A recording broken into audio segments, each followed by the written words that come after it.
आज के जिला कार्यालय कांग्रेस पार्टी के प्रेस कॉन्फ्रेंस में उपस्थित तमाम प्रेस कॉन्फ्रेंस बंधु, बाहर प्रदेश से आए अभिभावक, हमारे जिला के गार्जियन, जिला अध्यक्ष जी और तमाम सहयोगी को मैं महागठबंधन के कांग्रेस पार्टी प्रत्याशी सनी हजारी आप लोगों का अभिनंदन और वंदन करता हूँ।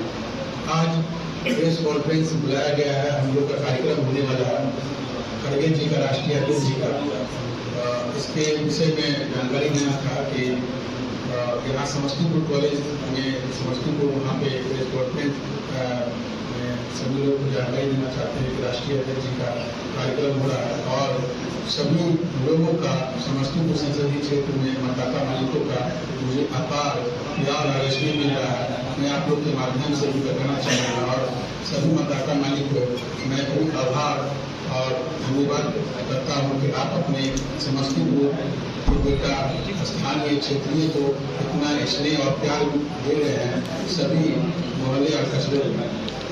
मैं और आग्रह करना चाहूँगा कि प्यार आप लोग जो मुझे दे रहे हैं, इसलिए ये प्यार को मैं पूरा उम्मीदों पे खड़ा उतरूंगा इस प्यार के लिए और आने वाले समय में जो आप लोगों का शिकायत होगा उसको मैं दूर करूँगा और आप लोगों के बीच में सदा उपस्थित रहकर मैं काम करूँगा।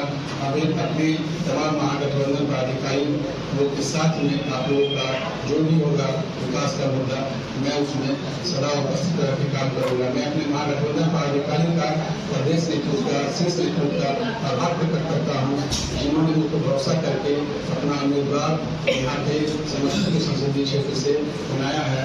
मैं उनके भी विश्वासों पे खड़ा उतरूंगा। इन संसदों के साथ मैं अपनी बातों को साथ करता हूँ। जय हिंद, जय भारत, जय महागठबंधन। किस दिन आ रहा है? अध्यक्ष जी आपको पूछना,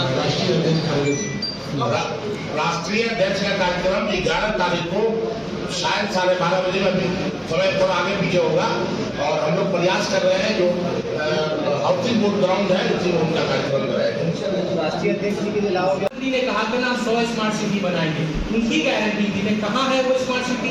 प्रधानमंत्री ने कहा था हम 2 करोड़ हर सालाना रोजगार पैदा करेंगे, वो कहाँ है? ये सवाल उन्होंने कहा था हम 100 दिन में काला धन लेके आएंगे। क्या हुआ? किसानों को एमएसपी नहीं दे पा रहे हैं, किसानों पे अन्याय कर रहे हैं, किसानों के साथ आप 16 लाख करोड़ अमीरों का लोन कर सकते हो तो गरीबों का क्यों नहीं? ईडी है, सीबीआई है, तो क्यों नहीं अडानी अंबानी के घर भेज दिया कि कैसे कांग्रेस को तुमने पैसा दिया, उसकी जांच करा लेते। पर सिर्फ आप बयानबाजी कर रहे हैं, सीबी ईडी का आप प्रयोग वहां क्यों नहीं कर रहे? अडानी अंबानी के घर वहां पे जांच करिए कौन सा ब्लैक धन आपने बांटा है। तो आज हम उनकी बुलाहट बता रही है, उनकी झंझनाहट बता रही है, उनकी सोच बता रही है कि वो हार के कगार पे, जब इंसान हार के कगार पे होता है वो आवाज ज्यादा करता है, वो ज्यादा चिल्ला। मैं बार बार कहता हूँ कांग्रेस को बादलों में नहीं ढक सकते।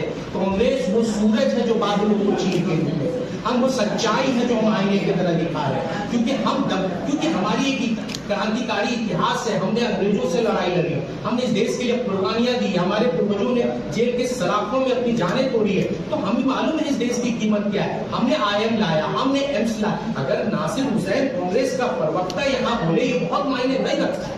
आप बताइए सुषमा स्वराज यूनाइटेड नेशन में जाती है, वो ऐलान करती है कि कांग्रेस ने कितनी सारी काम की। कांग्रेस ने आईएम बनाया, एम्स बनाया, एयरपोर्ट बनाया, आईआईटी बनाया, मेल बनाया, इसरो बनाया, ऐसे ना जाने कितनी हजारों कंपनियां बनाई। उस कंपनियों में क्या दलितों को रिजर्वेशन मिलता था? आज क्या वो कंपनी अगर बंद हो गई तो दलितों के रिजर्वेशन पे हमला नहीं है, रिजर्वेशन उनके हक को नहीं छीना जा रहा है। जब सरकारी कंपनी रहेगी नहीं तो आप उनको रिजर्वेशन का हल कहां से देंगे? ये हम सवाल करते हैं। तो वो बार बार हिंदू और मुसलमानों की बात करेंगे, वो कश्मीर पाकिस्तान पे ले जाएंगे। देश का चुनाव है, देश पे बात करिए। आपने कुछ बेहतर अगर 10 साल में काम किया है तो अपने 10 साल के काम पे वोट मांगिए। तो आप नफरतों पे मुस्लिम लीग की छवि है।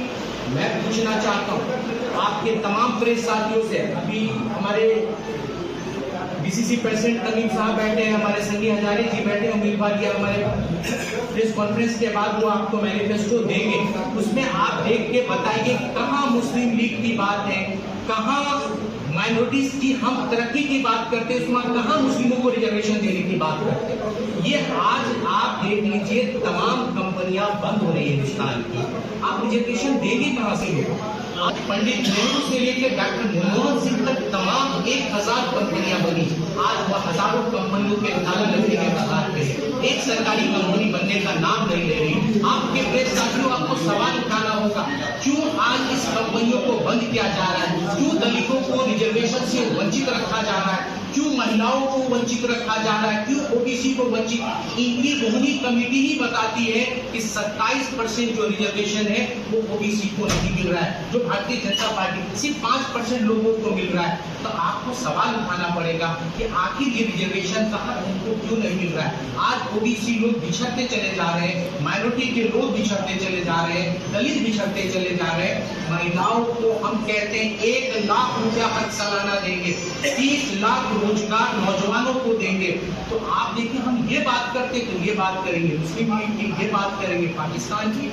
अगर आपने बिहार में कल कुछ तरक्की किया है तो बताओ आपने बिहार क्यों गरीब है? आज डबल इंजन की सरकार रहते हुए बिहार क्यों पिछड़ गया? आज 70% लोगों के पास अपना साधन नहीं है। बिहार में आपने स्मार्ट सिटी का ऐलान किया, तो इसकी सवाल उठाना पड़ेगा। कहते हैं कि लाइनें कहाँ तो तय था चरागा हर घर के लिए, आज चराग मैसर नहीं शहर के लिए। क्यों? आपको पूछना पड़ेगा। इनके फाइलों में जो गांव के रंग गुलाबी है, तो ये आंख में झुके हैं, ये बातें किताबी है। तो हालात आप देख लीजिए, देश के हालात कैसे हैं, हद से बदतर। क्योंकि देश की मैं बात कर रहा हूँ, आज अग्निवीर जो दुश्मनों से घिरा हुआ मुल्क है हमारा, एक तरफ पाकिस्तान है, दूसरी तरफ चाइना है, एक तरफ बांग्लादेश है, चारों तरफ हमारे दुश्मन बैठे हैं। आज हमारे सेनाओं को कॉन्ट्रैक्ट पे रखा गया है, 4 साल में उन्हें रिटायर कर दिया जाएगा। क्या ये देश के लिए खतरा नहीं?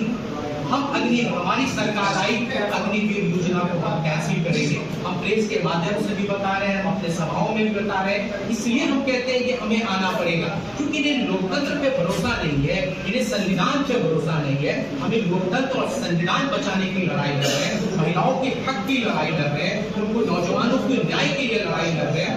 आपने देखा है मणिपुर कोई भूल नहीं सकता है। मणिपुर में जिस तरह से महिलाओं के इज्जत को लूटा गया, आज तक हमारे देश के प्रधानमंत्री उस पर एक आवाज नहीं उठाते। उस आवाज को हम आज आवाज उठा रहे हैं। क्यों नहीं प्रधानमंत्री मणिपुर के महिलाओं पे बोलते हैं? क्यों नहीं हाथरस के महिलाओं पे बोलते हैं? क्यों नहीं महिला खिलाड़ियों के साथ अन्याय हुआ उसके मालूम की? क्यों नहीं बात करते हैं इस देश के? क्या मुसलमान इस देश के हिस्सा नहीं है? क्या माइनॉरिटी इस देश के हिस्सा नहीं है? क्यों अपने 140 करोड़ लोगों की जब बात करते हैं तो मुसलमानों की भी बात होनी चाहिए, तो आप मुसलमानों के खिलाफ देखते हैं? ऐसा कौन सा प्रधानमंत्री होगा जो अपने ही नागरिकों के खिलाफ, अपने ही नागरिकों के खिलाफ अपने ही मन से बोलता हो कि मुसलमानों को रिजर्वेशन की? जबकि रिजर्वेशन आपको मालूम है कि धर्म के आधार पर मिलता ही नहीं है, सामाजिक चीज है। समाज में जो पिछड़ा हुआ लोग है उसको रिजर्वेशन मिलता है, पर प्रधानमंत्री उसको मुद्दा बनाने का काम कर रहे हैं। इसलिए हम बोलते हैं कि ये न्याय और अन्याय के खिलाफ लड़ाई है, और ये न्याय ही जीतेगा, अन्याय हारेगा। अगर आपके कुछ सवाल हो। अमित शाह अपने जनसभा के दौरान बताया कि मुस्लिम रिजर्वेशन को खत्म कर देंगे, इसके लिए क्या आपकी राय है? मुस्लिम कौन सी रिजर्वेशन को खत्म करेंगे वो बताएं। सिर्फ कह रहे हैं, मगर वो रिजर्वेशन कौन सा है वो बताएं। अगर कोई भी रिजर्वेशन संविधान के आईने से मिलता है, संविधान के थ्रू मिलता है, संविधान अगर इजाजत देगी, अगर संविधान में है तो कैसे खत्म करेंगे वो बताएं। अब कौन सा संविधान में उनको मिल रहा है मुसलमानों को रिजर्वेशन, वो भी बताएं। वो सिर्फ बोल के चले जा रहे हैं, मगर क्या खत्म करेंगे वो भी बताएं। ये सिर्फ 2 कौम को लड़ा रहे हैं, ये देश की एकता की बात नहीं कर रहे हैं, या मोहब्बत की बात नहीं कर रहे। हिंदुस्तान जो भाईचारे के लिए जाना जाता है, मिलना जुलना तहजीब के लिए जाना, उस पे अटैक है। हम कहते हैं ये लोकतंत्र पे हमला है। ये सीएए की बात करते हैं। सीएए क्या कहता है? आर्टिकल 14 यही कहता है ना कि हमारे देश में कोई ऊपर नीचे अमीर गरीब नहीं है, सब एक है। पर आज वो क्या फासला बना रहे हैं, हम उसके खिलाफ बोलते हैं। तो ये कौन से रिजर्वेशन को खत्म करेंगे? ये अभी से आप सवाल करें तो ज्यादा बेहतर। कर्नाटक और आंध्र प्रदेश में बोले, कर्नाटक में कौन सा रिजर्वेशन है? 5% रिजर्वेशन दिया गया। कौन सा रिजर्वेशन? वो आप इनसे पूछना चाहिए था। ये रिजर्वेशन 2 बार उनकी सरकार रही, आपने क्यों नहीं हटा दिया? आज ये मुद्दा क्यों बनाने हैं इलेक्शन में? 2 बार खुद आपकी वहां पे सरकार रही है। पर आपने वो रिजर्वेशन पर क्यों नहीं रखा?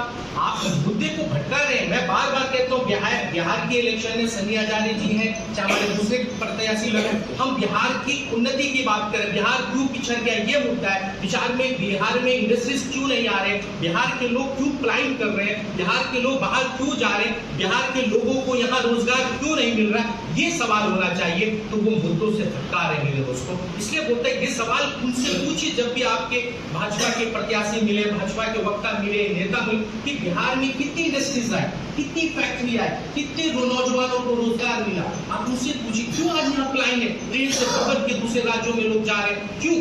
जॉब आप यहाँ क्रिएट नहीं कर पाएंगे तो आप नफरतों के बीच होके समाज को बांटने का काम है।